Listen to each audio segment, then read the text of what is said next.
shoulder-held ground-to-air missile launches to Islamic freedom fighters in Afghanistan. Karlstrom knows that many of these weapons are now in the hands of terrorists determined to strike at America. But the launches only have a range of 8 kilometers. Since Flight 800 came down 13 kilometers from land, a missile of this type could only have been fired from the ocean. So the crime scene became really thousands of square miles of ocean and thousands of square miles of Long Island and New York City Harbor, and it was a massive undertaking.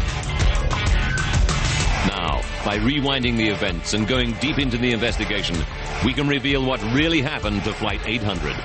Advanced computer simulation will take us where no camera can go, into the heart of the disaster zone. Agents interview 670 eyewitnesses. They painstakingly check the movements of 20,000 craft in the area. They seize stolen and abandoned boats and run forensic tests on them. But they can't find any promising leads. Then the missile theory takes a new and astonishing turn. Stories and rumors begin to circulate on the internet and in the press. They make an extraordinary allegation that TWA Flight 800 was shot down not by terrorists, but in a terrible accident by the US military.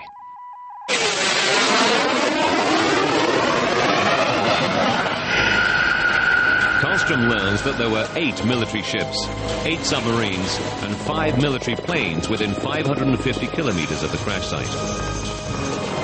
A P-3 plane and a sub were in the middle of training exercises.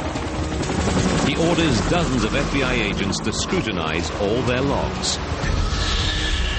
After weeks of checking, they verify that no missiles were unaccounted for. No missiles were fired that night. The FBI also check out the 2 suspicious photographs.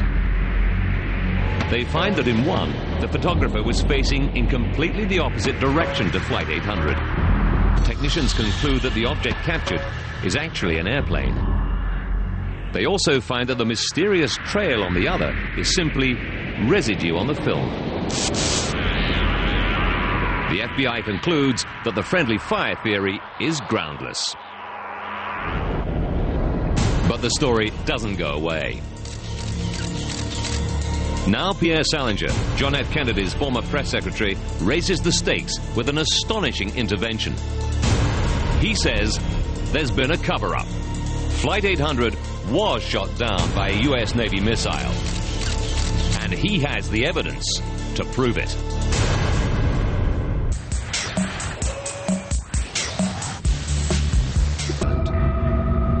"37 meters down, Navy divers grapple with a mammoth task, recovering the remains of TWA Flight 800, scattered over an area of 104 square kilometers. Meanwhile, the FBI follow up a new and disturbing allegation. John Kennedy's former press secretary, Pierre Salinger, claims to have evidence that the US Navy shot down Flight 800 by mistake.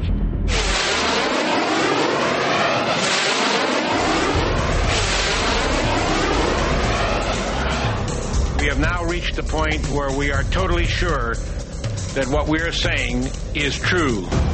He produces an air traffic control radar tape showing a mystery object close to the doomed jet. What we see here is a missile about to hit TWA 800. Many people suspicious about the crash support Salinger's claims. His thesis points to the missile being fired by the USS Normandy, an Aegis-class missile cruiser which was at sea 340 kilometers south of Long Island. The FBI re-examines US Navy activity in the area. It quickly finds that the USS Normandy was at least 160 kilometers beyond the range from which its missiles could hit Flight 800. We accounted for every piece of ordnance on the Normandy and every other military ship in the region. We looked at every submarine under the ocean. We looked at every aircraft transiting the area, even though they were not capable of shooting a missile and taking an airplane down. but they find nothing.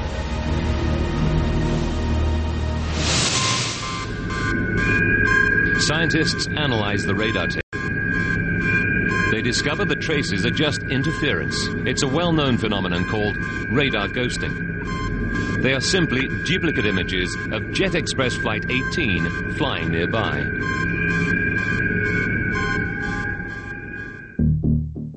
The friendly fire claims cost thousands of hours of investigators' time. An exasperated Karlstrom lambasts the conspiracy theorists at a news conference. But I can assure you that we've looked at every angle, every possibility, and the military of this country has had nothing to do with this horrendous tragedy. A terrorist bomb or missile is still one of the chief suspects for the loss of Flight 800. But the only way of finding out for sure what downed the plane is to analyze the wreckage. That job falls to the FBI's co-investigators, the National Transportation Safety Board, the NTSB. Their priority, to find the plane's flight recorders or black boxes. Since the day after the crash, Navy divers had scoured the debris zone in the deep waters off Long Island. It's slow and dangerous work. The seabed is littered with razor-sharp fragments. 6 days into the search, and there's no sign of the black boxes. It's possible that ocean currents have buried them in the sand.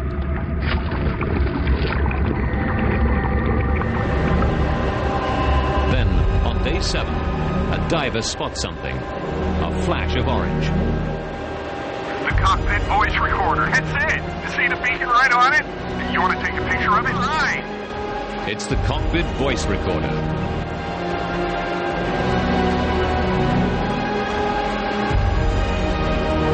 Within seconds, they get lucky again. The flight data recorder lies just meters away. They got both of them? Holy cow!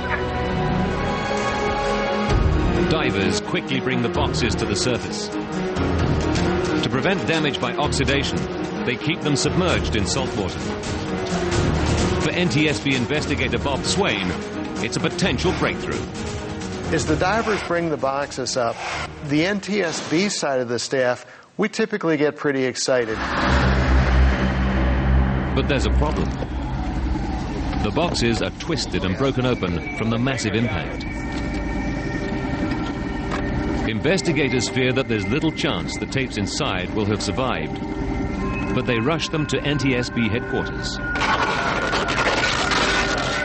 There they hope they can retrieve something from the recorders. Carefully, they remove the cockpit voice tape from inside the armored casing and thread it onto a player. Against all the odds, the tape is intact and playable. TWA 800, heavy turn left heading 050, vector climbing around traffic. Left 050, climb vector.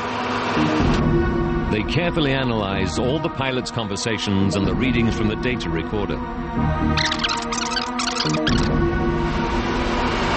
Stop climb.